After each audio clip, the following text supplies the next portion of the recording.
Dinkum is an amazing game, but just like with any game, you'll play it and sometimes you'll think, why didn't the dev do this? Or this could be done a lot easier. Well, thanks to the modding community, some of your wishes could come true. My name is Kang, welcome back to the Kingdom, and in this video, I'm gonna show you my 5 useful mods for Dinkum and how to install them. Let's go.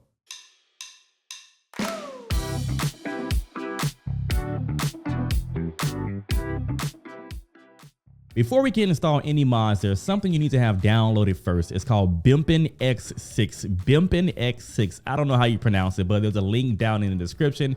Go ahead and download that and I'll show you what to do with it. Once you have it downloaded, you just need to open it up and you'll see some files and folders that look like this right here. All you need to do is drag all this into your Dinkum folder on your computer. If you need help finding where your Dinkum folder is on your computer, you're going to open up Steam.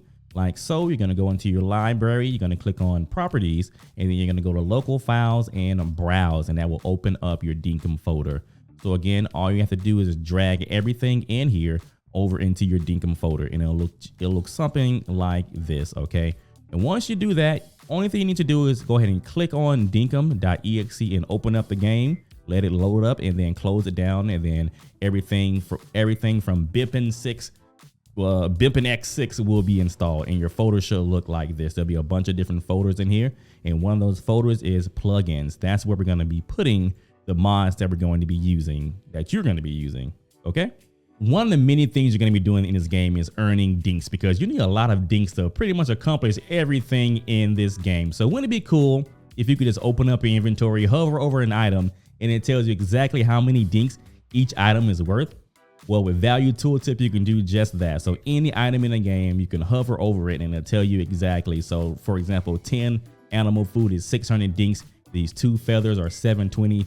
You can split them up and it'll tell you they're 360 a piece. So it does work with stacks. I'm gonna go ahead and get all these corn. My corn is ready to be harvested, so I'm gonna pick them all up. Well, some of them are ready. So we're gonna pick them up and then I can just hover over them again. So 8 corn is 3,437. So that's pretty good. That is pretty good.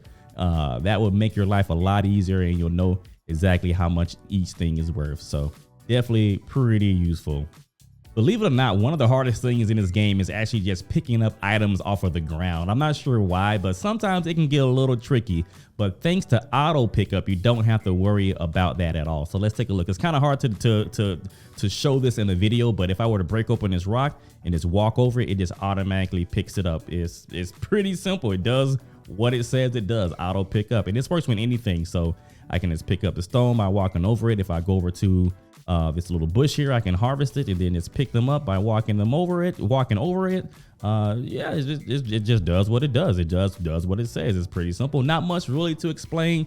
Harvest the tree, bam, pick them up. Super simple. Auto pickup, definitely very, very, very useful. Links in the description. Now this next mod is pretty useful, especially if you're doing fishing, you're doing bug catching, trying to fill up your pedia. This will show you in your inventory whether or not you have donated that creature to the museum. So for example, I just caught this and it shows me how much it's worth because we still have that other mod. And now it shows me that I have already donated it to the museum. Now, of course, you can just go into your pedia and find out that information as well, but it just makes it a little bit more useful seeing it directly in your inventory without having to try to find it in your pedia. So that is in the description as well. It's called, I believe it's called Museum Tooltip, but it's in the description. Go ahead and check it out. Now, this is probably my favorite mod, and I love when games do this. So check it out. I have all these chests outside my house here. They're organized based on what they are, you know, food, crafting materials. We have gears or electronics, all that fun stuff. Everything is organized out here. Now, normally in the game, if I wanted to craft something, I have to find out what those items need, and then I have to pull them out of my storage and then take them to my crafting table. But with this mod, you can craft from the storage. So I just go inside my house. It doesn't even need to be outside. You can go inside your house, right? Go to your crafting table and then bam, everything that I could possibly craft using what's inside of my storage outside of my house, I can craft inside. This is super useful.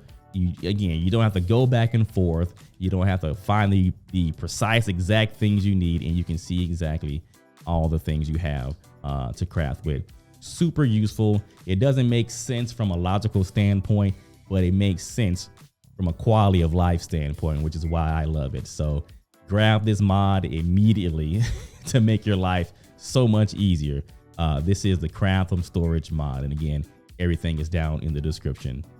And one final mod that I'm going to show you, and you've probably already noticed it if you've been paying attention to what's on the screen here, but this is an NPC marker mod. Now, the NPCs aren't terribly difficult to find. They move around throughout the day, especially at night when their shops are closed. But if you ever want to know exactly where they are, this is a very useful mod. You can just open up your map, or even on the mini map here, but open up your map and you see where every single NPC is. You see Rain is wandering around. So if you were having trouble finding Rain because she is just wandering about, then you can use this mod. Over here, I can see that I have Clover in a tent.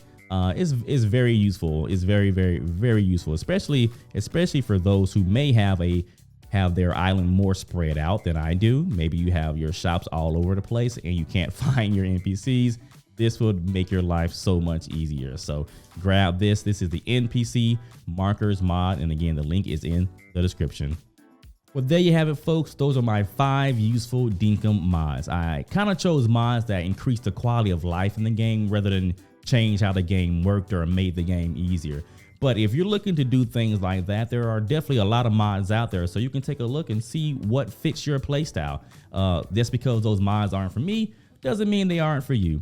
But anyway, hopefully you enjoyed the video. Make sure you subscribe if you are new. Click that bell icon to turn on notifications.